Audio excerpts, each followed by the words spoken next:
Okay, welcome back, everybody. Glad you are here again. And I'm really excited for our next segment of our convention. So one of the big things that we find important as the Libertarian Party of Georgia is mass surveillance. We believe it's a Fourth Amendment violation that constantly, everywhere you go, you're on camera, you're being recorded, and government officials can watch what you're doing. They know what you're doing at all times.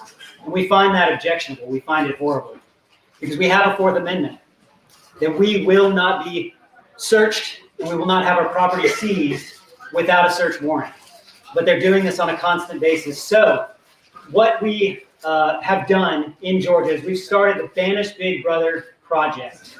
And you'll see even some of our people around, if you'll look at Mitch over here, he has our Banish Big Brother logo, which I think looks really nice. He's going to show it off to everybody. It's fantastic. Warren has one too. Warren, I see it. Perfect. Yeah, so this is a really important project. And Elizabeth Gallimore has really done a great job working on this, creating presentations, doing all the work that it takes to make this happen. You'll go ahead and give her a round of applause.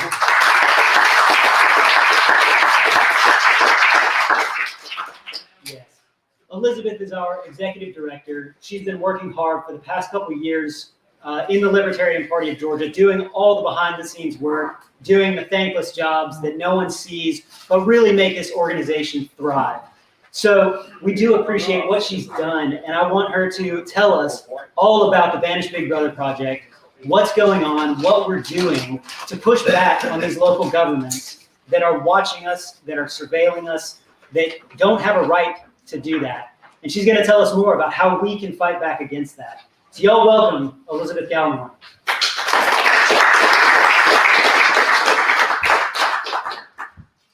Thank you. So in 2021, I read an article in my local paper about how my city was buying or purchasing 2,000 surveillance cameras that were going to be rotated in various places around our city. And they were doing this with a COVID grant, a federal COVID grant. And that just seemed objectionable to me. So the next year, the next spring, when we were putting together a voter guide and we were interviewing some candidates that were going to be running for local election, our very first question was, what do you think about this surveillance? So one of the candidates that we interviewed was an incumbent, and so then she became quickly aware that this was a huge issue for us. And I was invited to attend a smart city implementation meeting. This wasn't a public meeting. This was a meeting of the tech people who were implementing it, who were working behind the scenes. And I'll tell you, everyone, from the minute I walked in the room, they were like, who is that? We've never seen that person before. It was definitely an atmosphere of mistrust and not a lot of openness and transparency going on. So what I saw there was appalling. And when I tell people some of the things I saw, they look at me like I'm crazy and they don't believe it. And they just refuse to believe that when you're walking down the street, sometimes there's a sensor that's taking your temperature and recording it in a database. They refuse to believe that these cameras are not just taking pictures, they're actually stalking you and stalking your movements around the city. So for one thing, because people are not aware of it, it became very obvious that we need to start educating people on this. And then when I started educating people, they were like, well, okay, this is horrible, but what can we do about it? So that was the beginning of the Banish Big Brother project. So you can move forward, Jake. So first of all, let's talk about what a smart city is, because a smart city sounds really snazzy and fun, and you know, who doesn't want to be smart? In a smart city, they collect, communicate, and crunch data that monitors conditions, makes decisions, and triggers responses. So it is basically data-driven. The collection of the data takes place through a system of cameras, sensors, meters, GPS, and different data collection devices. Now, people are actually becoming more and more aware of it, because now it's becoming so pervasive, you can't help but see it now. The cameras are just everywhere. And it used to be that I would tell people about it, and then they would say, you know, now that you mentioned that, I'm noticing them everywhere. But now you don't even have to tell people, they're noticing them. That is how prevalent it's become. So the data is collected, and artificial intelligence is used, machine learning, big data, all of those are used, and it makes decisions for different things that the city can act on. And so why do we even need this? There are some legitimate goals that they have. They are efficiency goals, environmental goals, social goals, and security goals. And this movement was started back in 2012. The United Nations put together a collection of sustainable development goals that guided its decision through 2030. And the Smart City Initiative is part of those goals. In the meeting, I learned that there is a goal of 500 smart cities nationwide by 2025. So that's next year. This is 2022 when I was in this meeting. And so by next year, 550 states, that's an average of 10 cities.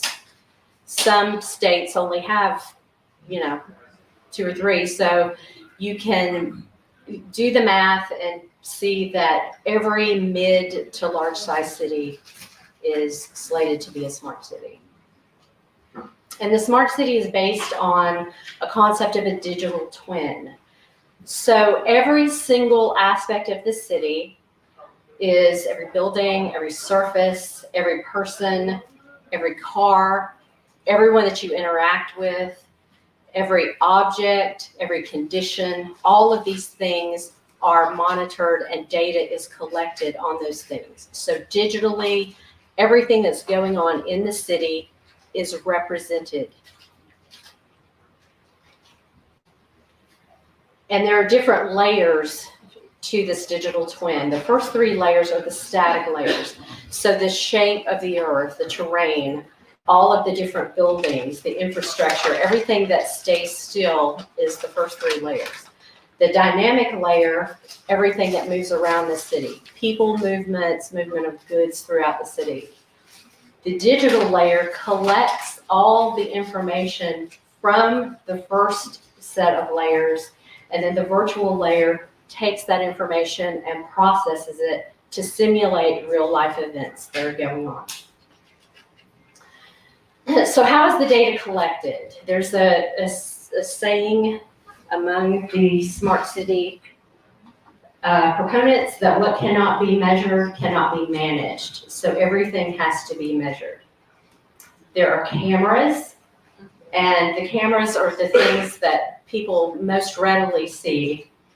But what people often don't know is that those cameras are equipped with facial recognition and license plate scanners. So they're not just taking pictures of random cars and individuals. You are being identified when they capture you. That information then goes into a database and is kept. There are sensors. The sensors will detect different things. Like I said, they're taking your temperature. So the temperatures of different areas, different individuals, if there's heat, if there's smoke, if there are different kinds of chemicals. So ultimately, if someone is smoking a cigarette, that can be captured by some of these sensors. GPS is often used with drones that can take these different moving parts and determine their GPS location at any given moment. And then we have the devices, which are our personal devices, which are basically cell phones and all the different things that are on the Internet of Things. And in order to house all of these different sensors, they are often installed on poles that will provide a framework for the sensors, and then they'll have like places where the drones can charge, Wi-Fi hotspots, and different billboards. They also now are developing kiosks, which basically look like monolithic structures that they are installing on roadsides. So the key component to the identification part of it is the facial recognition. And this is a biometric identification tool that basically looks at measures the different planes and angles of someone's face, and then compares it to a database of known faces. So you may remember that years ago they started implementing what is called a Real ID.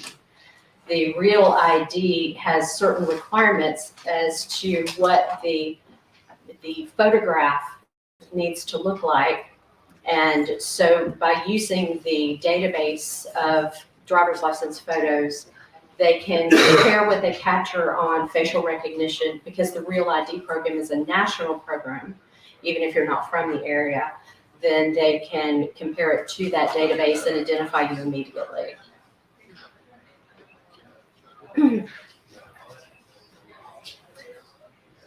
The automated license plate readers are the second part of the camera surveillance. So again, you'll see these now, they're popping up to the point that they're very ubiquitous at this point, sometimes even in rural areas.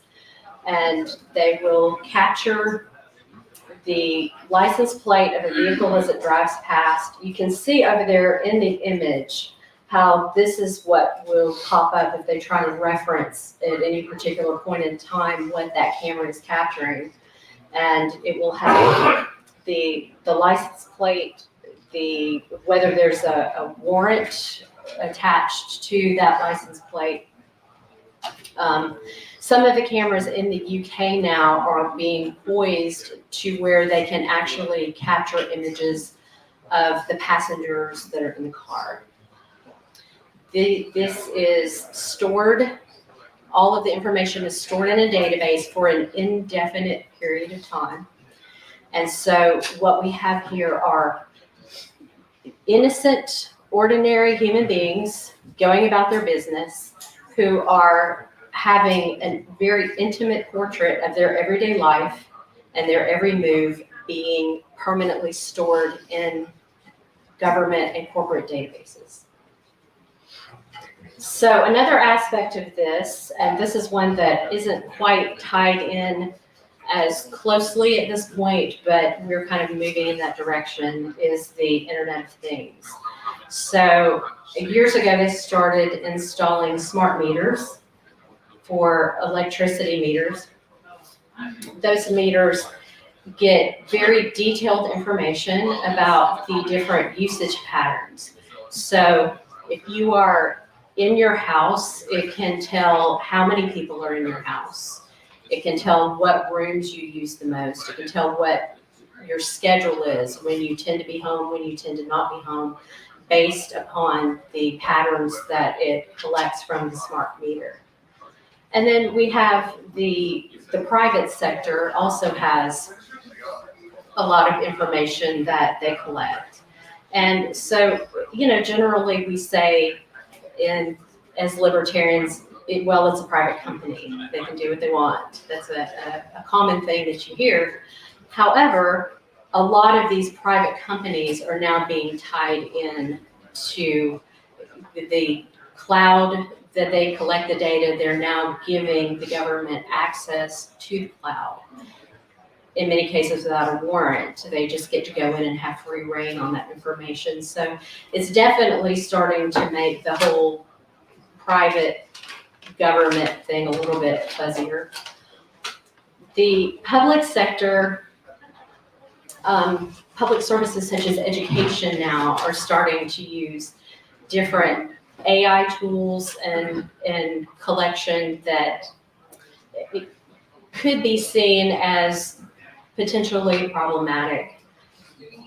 Some examples of this are the libraries now are pushing out what they call a talk pedometer, which is something that parents can use with their children. If you have like an infant or a toddler that's learning to talk, you put this talk pedometer to monitor your conversations with your child.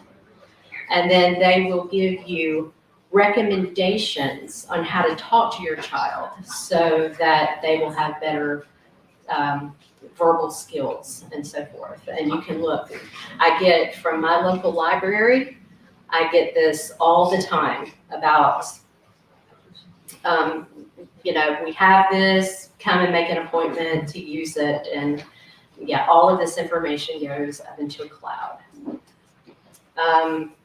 Also in the public sector, this is very timely considering we just had a discussion about DFACs. They are also using, there are programs available. I don't know that they're being used in the state, but there are programs that they're making available where AI can take parental records, DFACs records, and monitor those to predict whether a child needs to be taken from their family or not. And then we have the personal devices, cell phones, wearables, appliances, and security systems. Now, some of these can be closed. We did a podcast, or actually it wasn't a podcast, it was a virtual class that we did. Danny Dolan, if he's here, did a great job of teaching us how we can have smart homes, but keep all of that information within the home and not send it into a cloud. But most of these, like really easy to set up things, the kinds of things that you can get, from Amazon, all of that information goes up to a cloud and then you lose control of it. The same thing happens with some of the wearables. You can set it to go into a cloud, and to be rewarded for that, then they provide you with all kinds of hints and recommendations, or you can keep it closed.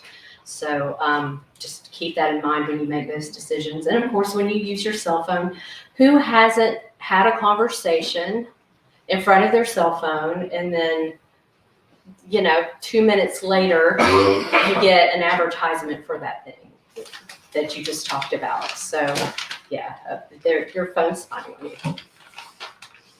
you. So we often think about a room full of screens with a bunch of police officers or intelligence agents sitting there looking at the screens and what's going on at all times. But artificial intelligence kind of eliminates some of the drawbacks that could come from that kind of monitoring. So basically, and I don't know that I need to really explain artificial intelligence anymore because that's all that anybody's talking about this year.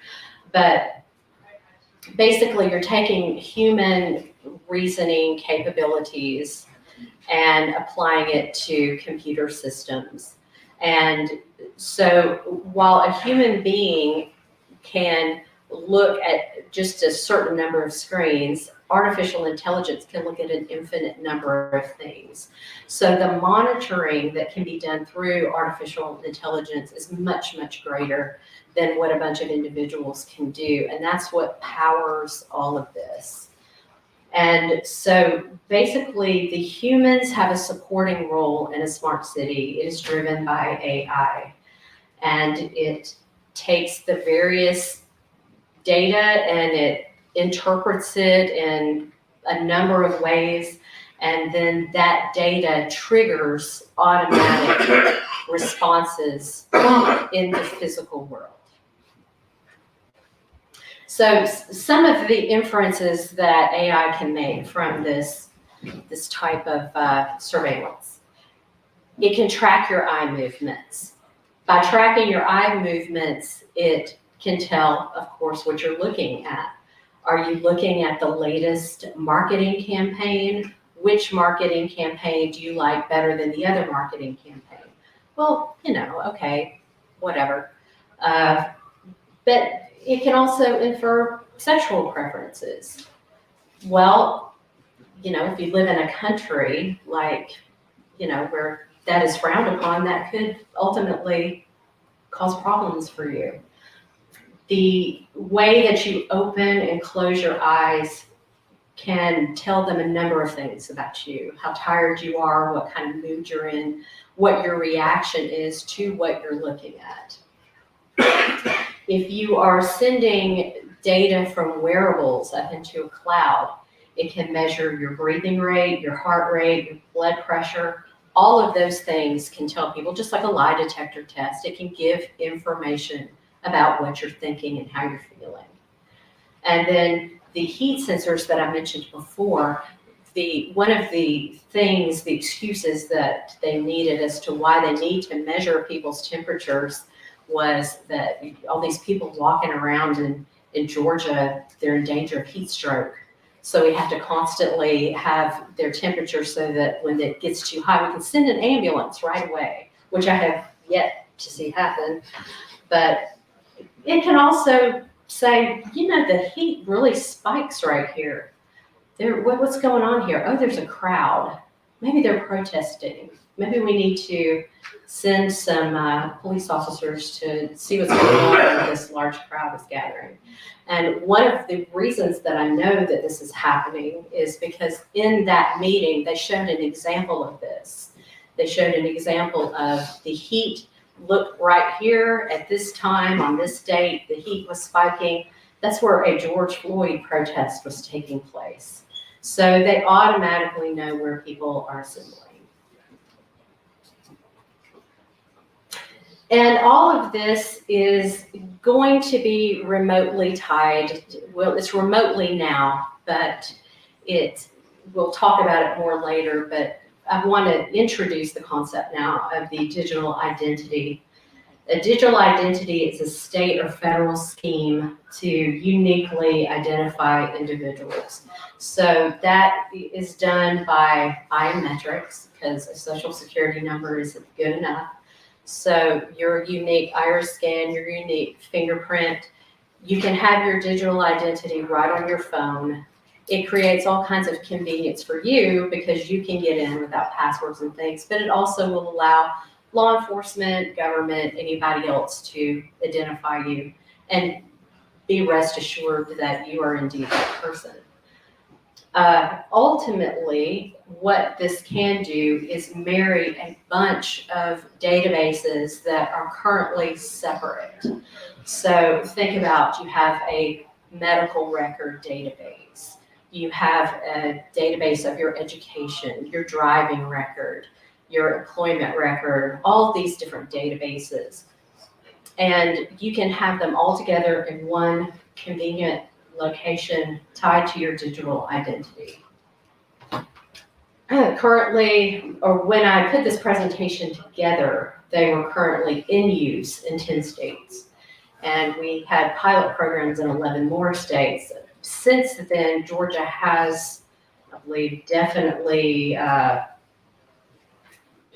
started a digital identity program. Well, they definitely started it. I don't know if it has been completed yet.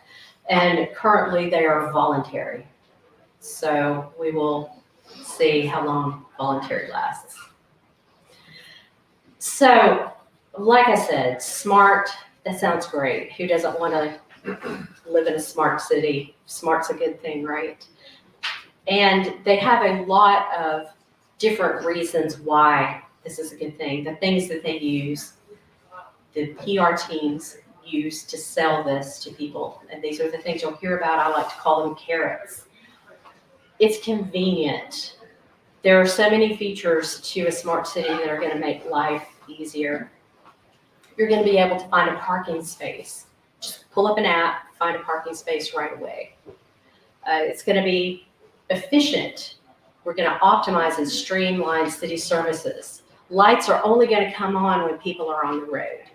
We're only going to pick up trash cans that are full of trash. So, you know, that chip that's in your trash can, and yes, in our city, we have chips in our trash can to uniquely tie them to us so they'll know whose trash this is. They'll only collect the ones that are full, so we don't have to go around and do a trash pickup over the whole city 2 days a week. We just go out anytime that a trash can is full. And, you know, that's a good thing. I'm not going to argue and say that that's a bad thing. There are all kinds of safety and security things that features that this can offer. In Savannah, in fact, there was a Savannah representative at the meeting that I attended. They have these on these level sensors that measure the levels of the river at all times, so that if we're getting dangerously close to flood, they can notify everybody. And similarly with fire, if there's smoke, there's probably fire. Someone know that ahead of time. And their ultimate favorite perk, their ultimate carrot is we're going to catch all of the bad guys.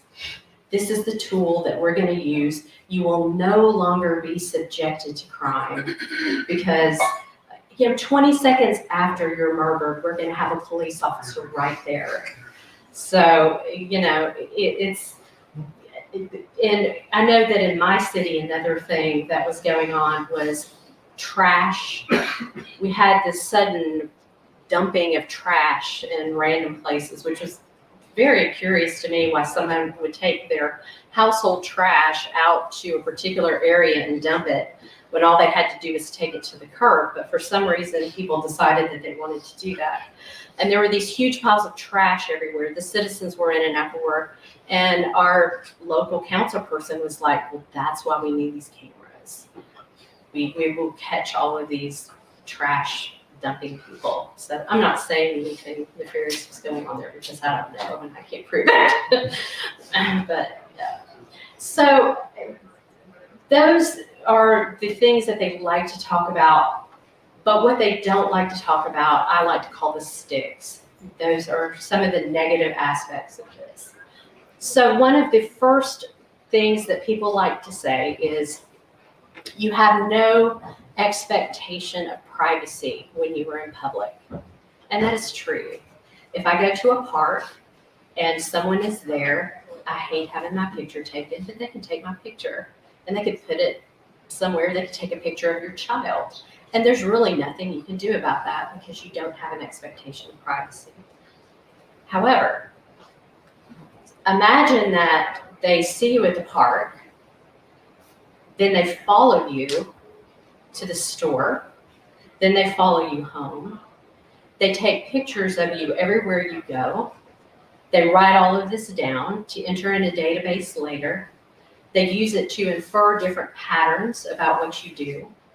They make note of every person that you interact with. That's stalking. And stalking is, it's legal. You do have an expectation of not being stalked in public. So basically what they're doing is they're not just taking pictures of you. They are creating records and patterns of your behavior. So, and with this come a lot of questions that even the people that are voting on this, I have found, don't know the answers to. And so most of these systems are being sold to them by corporations. Corporations collect all this data, they control all this data. And most of the time, no one's paying attention to how long they keep it or what they're doing with it. So they could be selling it to your insurance company, to any other number of entities, because this is all being rolled out so fast and so quickly that no one in government anyway, is saying, hey, wait a minute, maybe we need to put the brakes on this. And I misspoke. There are a few people, and I encourage you to go look at the podcast that Jake did with James Dutton. There are a few people who are looking at this, but unfortunately it's few and far between. So another issue with this is what we call the mosaic effect. So if I take a picture of you at the park, I don't know anything about you really. I know what you look like. But if I follow you everywhere, if I pay attention to what you purchase, if I pay attention to who you talk to, if I pay attention to what your mood is when you see this thing or when you see that thing, that is in the same way that little tiny tiles of information can be put together to create a design. That creates a design of your life and who you are. And it's all being done without your consent. So we have what's called active surveillance. If you commit a crime and you're suspected of committing a crime, the police can go to a judge and say, we want to surveil this person because we think that they've committed a crime and we have these reasons to believe. And then the judge looks and says, well, okay, I think you have probable cause, and I'm going to allow you to surveil this person that is accused of wrongdoing. That is active surveillance. What this kind of surveillance is passive surveillance, which is we're just going to surveil everyone at all times, just in case they're doing something wrong, then we'll know. Well, if you think that you're being watched at every moment, it's going to have an effect on your behavior. And that effect on your behavior, people will say, well, if you're not doing anything wrong, you don't have anything to worry about. Well, sometimes it's more of the perception of maybe they will perceive that I'm doing something wrong. And that will keep you from doing perfectly legal things that you are entitled as a free citizen to do. It is also creating asymmetries of power, because we have a whole class of people now that get privileged access to surveil the population, but we don't get to surveil them. They remain free from scrutiny. And it's also erasing personal accountability.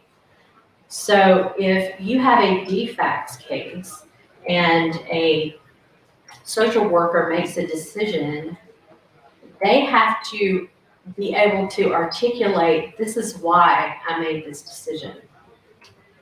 If a police officer arrests you or pulls you over, they have to be able to articulate, this is why we pulled this person over.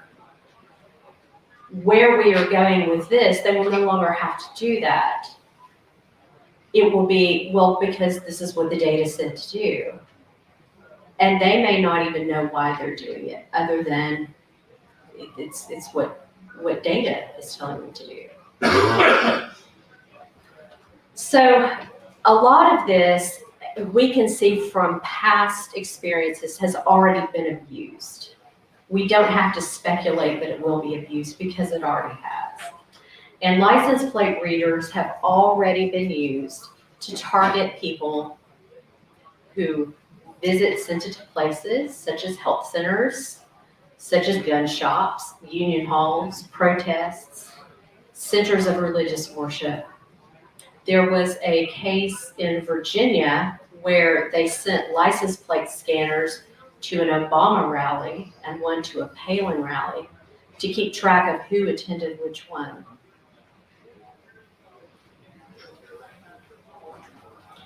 We have already seen in our dealings overseas that drones can be weaponized. They can be equipped with infrared scanning and thermal cameras. They are already being used in that way. They're being flown over in situations where they're trying to capture someone in the dark. They will fly a drone over with thermal imaging to be able to find them in the dark. They can intercept phone calls, and they can also determine GPS coordinates. The predictive policing is something that is already being done. And predictive policing is a method of policing that gathers personal data to determine, oh, this person's likely to commit a crime. Or in this part of town, there's likely to be crime at this particular point in time. And so, you're walking down the street and you have an anarchy symbol. Okay, well, there's lots of different groups that use an anarchy symbol. And some of them maybe commit crimes and some of them maybe don't. But that automatically puts you at suspicion. So predictive policing would say, look out for people with this type of clothing. Do you have a Libertarian Party of Georgia cannabis pen? Well, maybe that gives us reasonable cause to search you. All of these things, there's nothing intrinsically wrong with doing any of those things. It's not a crime. But using predictive policing gives them the excuse to do that. I've already talked about a little bit about this, how they're using AI in government agencies.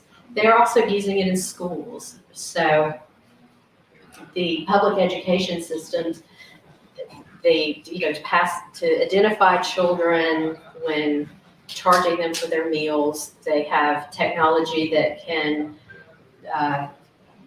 children walk through, kind of like a metal detector, but it specifically locates guns on children. And most people will say, well, that's a good idea. We don't want people with guns in school.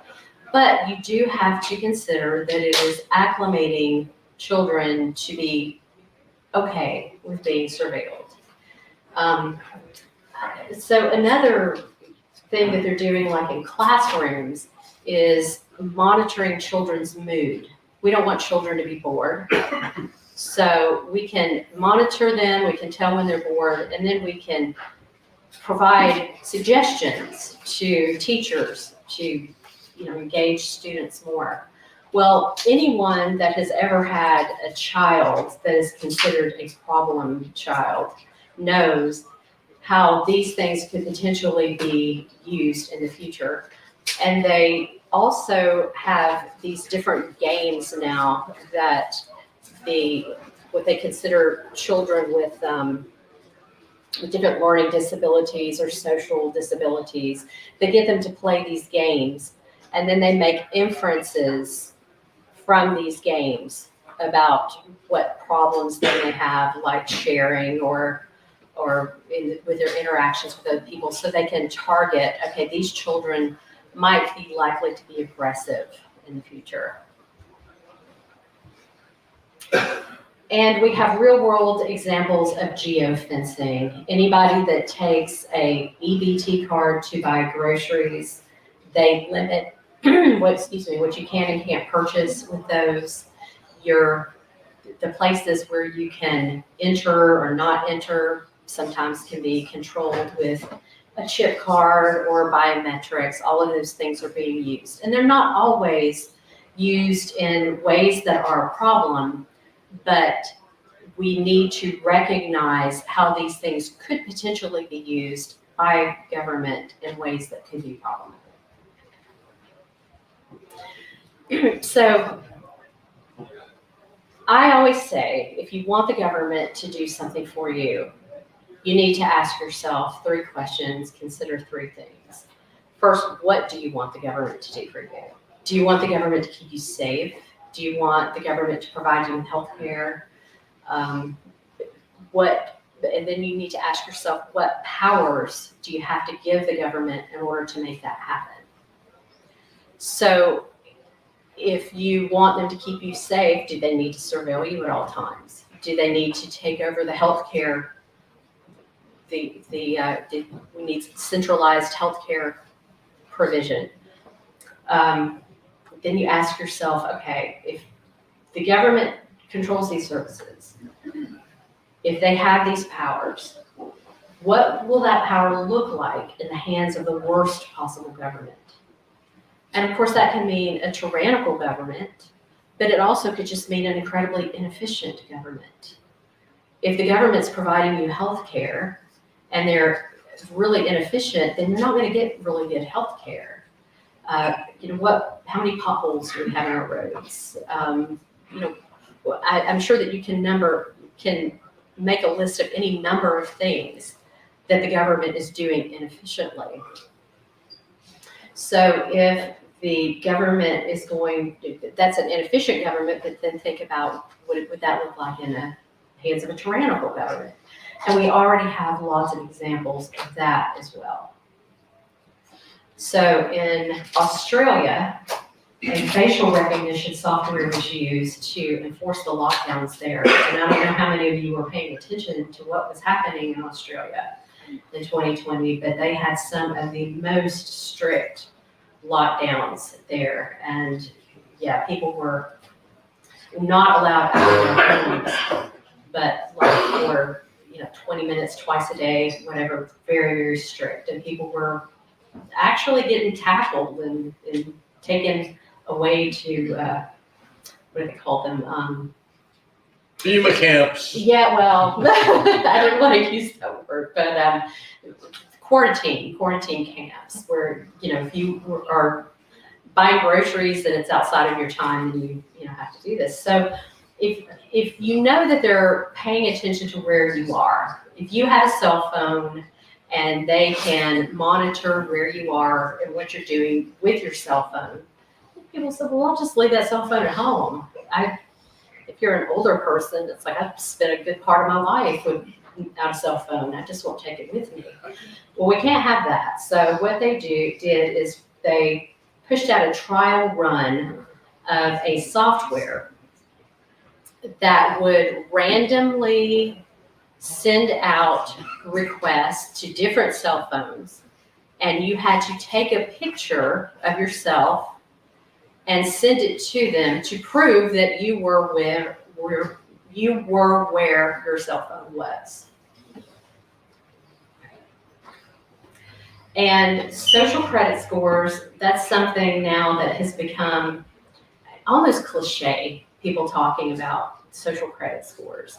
And it's to the point now where when you mention this, people, yeah, whatever. They don't even really often think through exactly what this means. So where China is our best example of a country that uses a social credit index. And all of these surveillance techniques are used to give people a score. And that data is stored in a repository that's linked to that digital identity that I was talking about earlier. So everyone in China has one, and your behavior is linked to that to give you a score the same way you get a credit score. So if you're jaywalking, then that's bad for your credit score. When you go in and you purchase things, or you're purchasing alcohol, that's bad. Are you purchasing lettuce? Okay, that's good. Are you purchasing diapers? Well, that's good. You're taking care of your child, or so everything that you get, if you get too much of this thing or not enough of the other thing, it all impacts your score.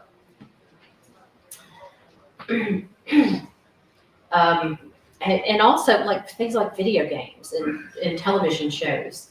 Are you spending too much time? Are you watching too many shows that they kind of disapprove of? All of those things are monitored.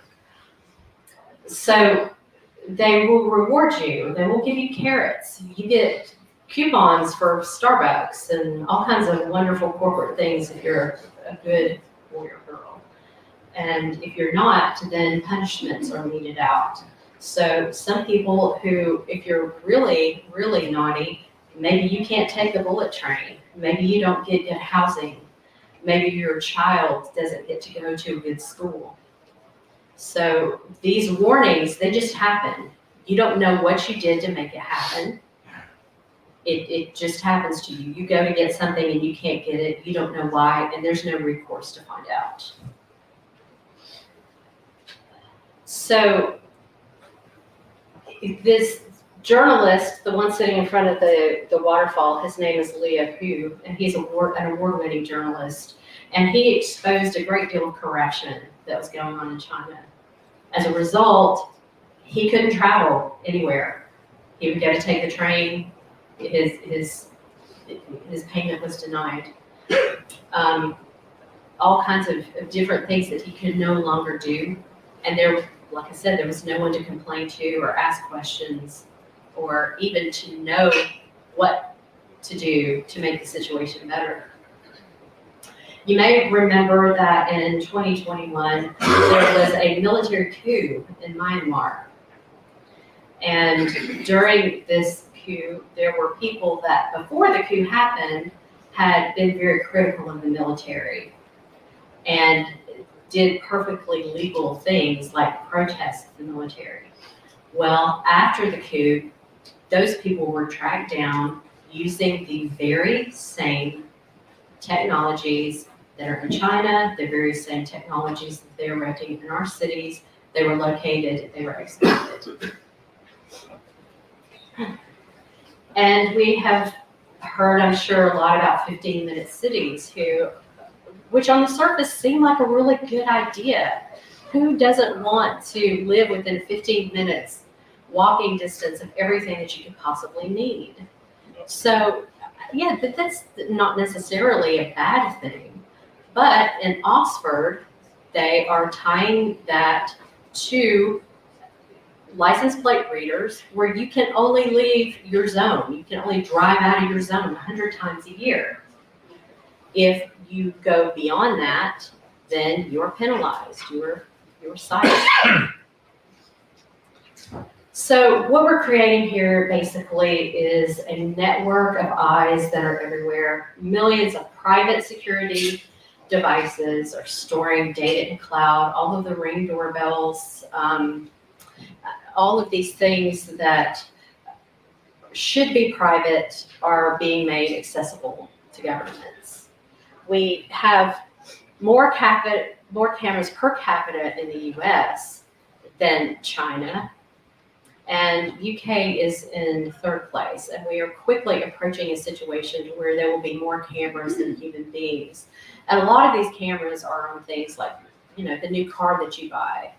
I think I read where by 2026 there will be like 18 to 24 different cameras on your car, and a lot of that data is being captured and is being sent to a cloud somewhere, and you don't even know where. So what do the corporations themselves say about these products? And let's talk about that, and let's also talk about some very famous and well-respected people who have things to say about this technology as well.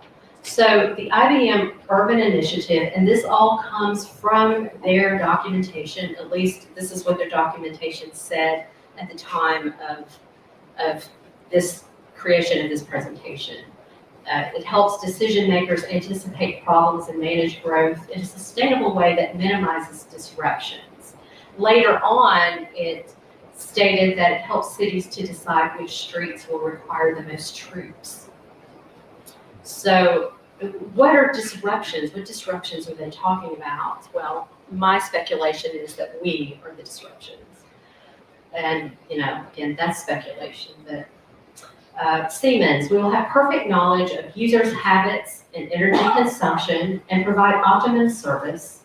The goal of such a city is to optimally regulate and control resources by means of autonomous IT systems. Well, I don't know about you, but I don't think government is supposed to be controlling resources. I think a free market is supposed to be doing that.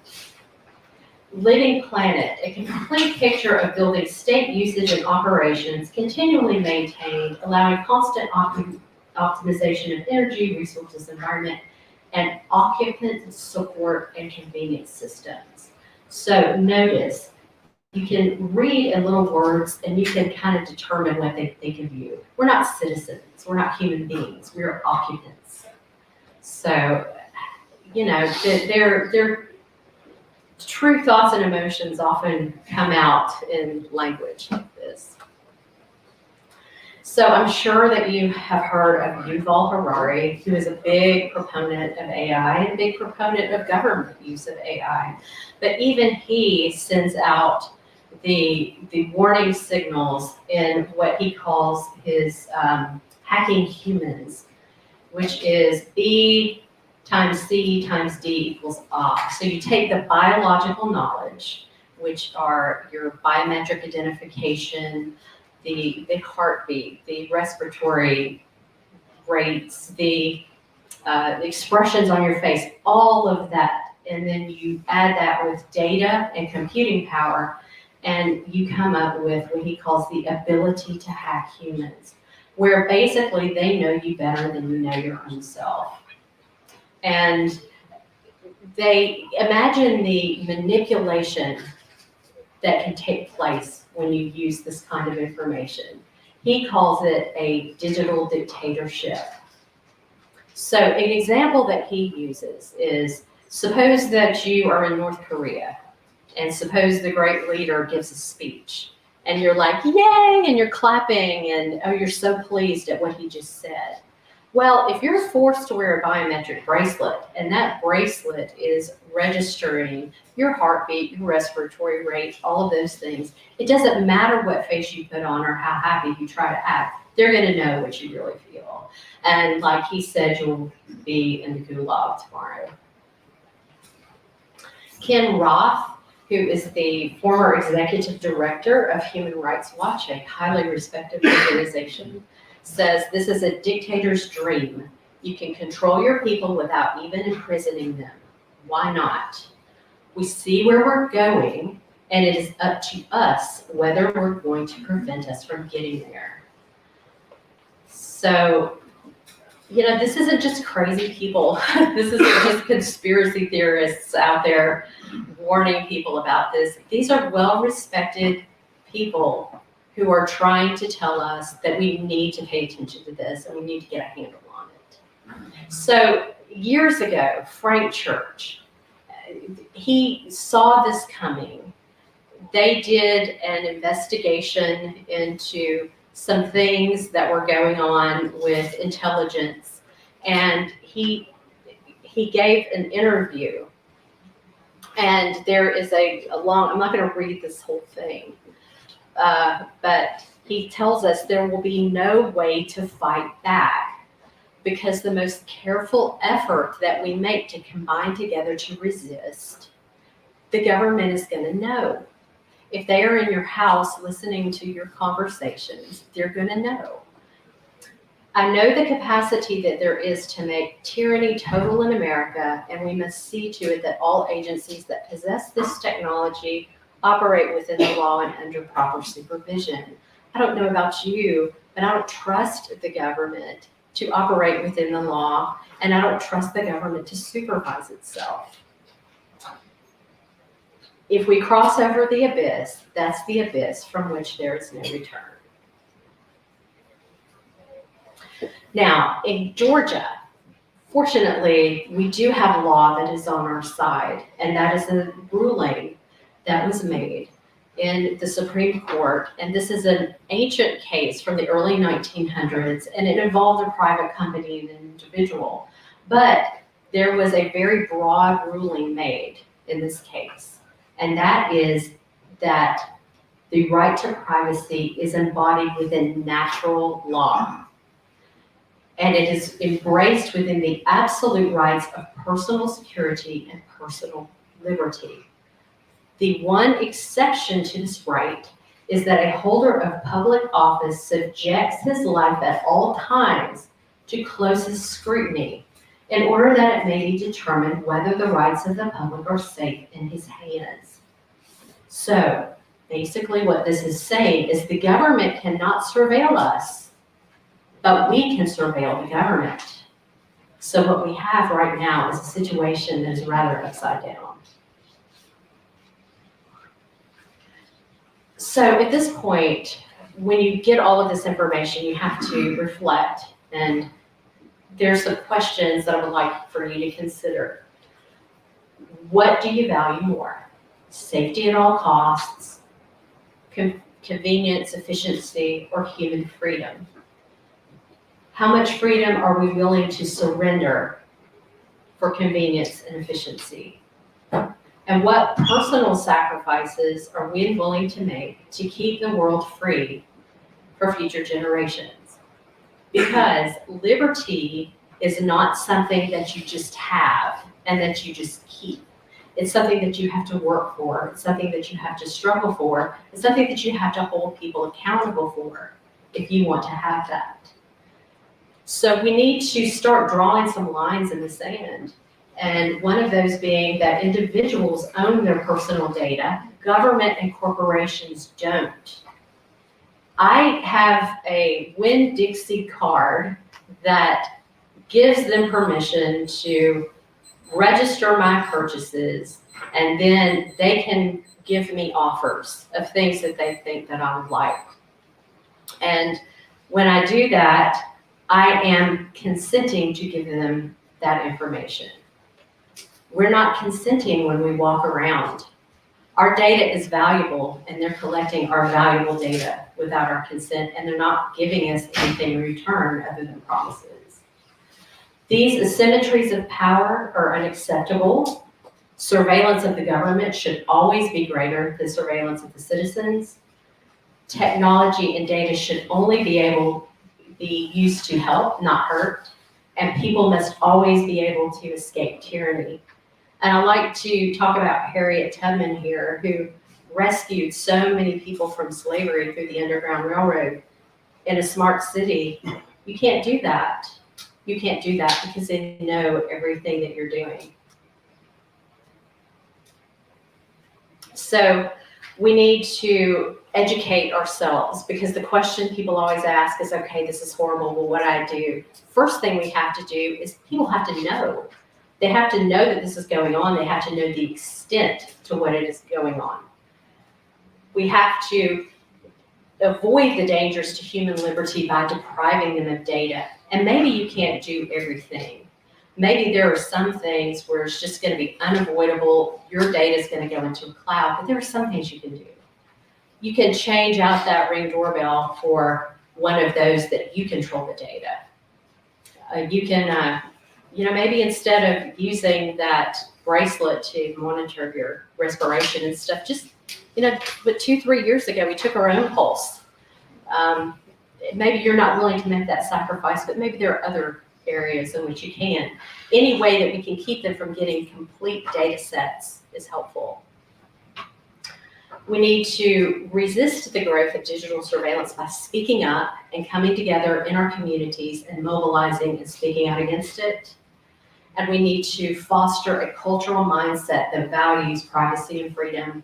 I am so tired of if you have nothing to hide, you have nothing to worry about. We have to change that way of thinking. So I hoped that our new website was going to be ready by now, so you could go out there immediately and see it. It's not. It's still a landing page. But you can go out to banishbigbrother.com. There's a toolkit out there that you can download that gives you directions, or you can email operations@lpgeorgia.com and put Smart City in the subject line, and that will come to me.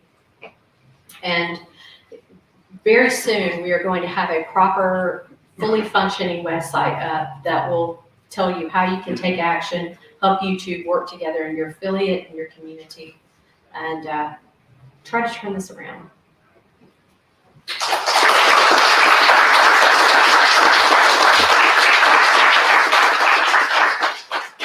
Sorry, I took up so much time that we don't have time for questions, but feel free to ask me personally. No, that's perfectly fine. Does anybody have any questions? If you'd like to ask those questions, we would love to answer them now. Because we do want to offer that opportunity because this is such an important issue. Yeah, everybody wants to go to lunch. Yeah. Right? We have one question. HIPAA rulings or regulations helped out in any way to feather out surveillances? Well, considering everything that happened, like with vaccines and stuff, and how they were basically just ignoring that, it doesn't seem. It seems to me like, and I'm certainly not an expert in this, but it seems to me like most of the HIPAA stuff now is kind of like keeping your neighbor from knowing that you're sick, who might want to bring you a casserole, but giving your information freely to a government institution or employers. So, I'm not seeing that acting as a deterrent in any way. Yeah, that's the one thing I would add is the C40 city initiative. We've got quite a few U.S. cities in it. And they not only go beyond trying to control everything you do, they're pledging to be meat-free and bringing in other WBF concepts. So what can we as individuals do is just watch the agendas in your city councils, county councils, whatever. Anytime any of this comes up, or something like C40, well, just show up. That's a good point because they change the names of things all the time. So yet they're really not talking about smart cities so much anymore because they're getting a lot of pushback. So they're just calling it something else, right? And you have to pay attention. And I think I'm going to make up a bunch of bingo cards with a bunch of these names like sustainability and things like that you can take to your city council meeting and see how many times they say those different things. And just the other point I'd make is Germany, for 2024 manufactured cars, put in the nanny controls, which means they can remotely shut off your car, they can geofence it, and other things, and you've got no say. So I was recently out shopping for a German-made car, and I told them I want a new car, but I won't take a 2024. And the dealership and I went through it, and the one you want's made in Germany, got it. There's another one I was looking at, and I had to put in writing, the ones made in Alabama did not have these nanny controls wired in. Right. But thanks to our federal government, by 2026, they will have the control to take the ability to take over control of your vehicle. That is correct. And Yes. also, you got to just raise hell, and when those cars become available, don't buy them. Yeah, so that's 2026. Remote kill switch has to be available. Thomas Massey actually tried to kick up a fuss and stop that from happening, and he was unsuccessful in doing that. But yeah. Scary. And I've also seen the new technologies that they have out where the police officer doesn't even come to the window. It sends a robot there, and that robot has the strips with the like nails in it, so you can't move forward or backward during the encounter. So yeah, that's the next new toy on the horizon. Yeah. All right, thank you all so much.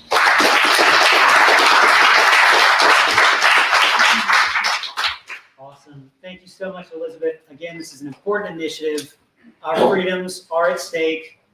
Watch what your governments are doing. Local governments are constantly doing new things to try and take more power for themselves, but that power belongs to us, and we should take it back however we can. So it is 12:06. we are coming up at time for lunch. So I want to get you guys out there. There is a food truck outside. You might get a little bit wet doing it, but it's going to be worth it. I hear this food truck is fantastic. Be back at 1 o'clock for Spike Cohen. He's going to speak to us again, and I imagine it is going to be an awesome time. Also, find me in the back if you want to do your raffle tickets. $5 for a ticket, $20 for 5 tickets. Find me in the back, and I will find somebody who can help you out with it, or I will help you out myself. We're excited for that. It's going to be awesome.